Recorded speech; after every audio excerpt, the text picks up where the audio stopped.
বিশ্বাস কৰিবলৈ টান পাইছোঁ। দিনত যেতিয়া প্ৰথমতে বাতৰি ওলালে যে জুবিন গাৰ্গ আঘাতপ্ৰাপ্ত, অলপ সময় মনে মনে প্ৰাৰ্থনা কৰিলোঁ যে সুস্থ হওক আৰু সোনকালে আমাৰ মাজত আহক।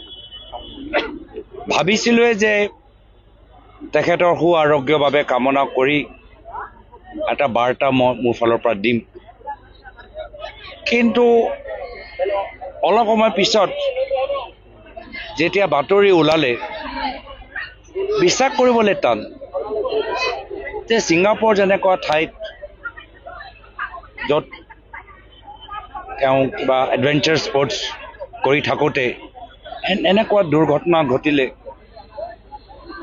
ইমান আমি থকমক হৈ গৈছোঁ, ভাষা নাই,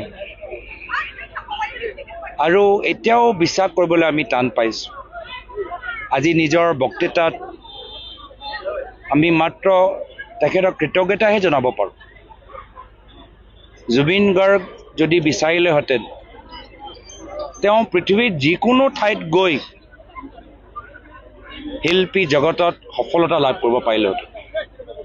তেওঁ লণ্ডনত গৈ ডাঙৰ ছুপাৰষ্টাৰ হ'ব পাৰিলেহেঁতেন, তেওঁ আমেৰিকাত গৈ ডাঙৰ আমেৰিকান পপষ্টাৰ হ'ব পাৰিলেহেঁতেন, তেওঁ বম্বেত গৈ ডাঙৰ ছুপাৰষ্টাৰ হ'ব পাৰিলেহেঁতেন, কিন্তু এই গোটেইখিনি আঁতৰাই তেওঁ অসমত আমাৰ মাজত থাকি আমাৰ হাতথ্ৰব হৈ থাকিল।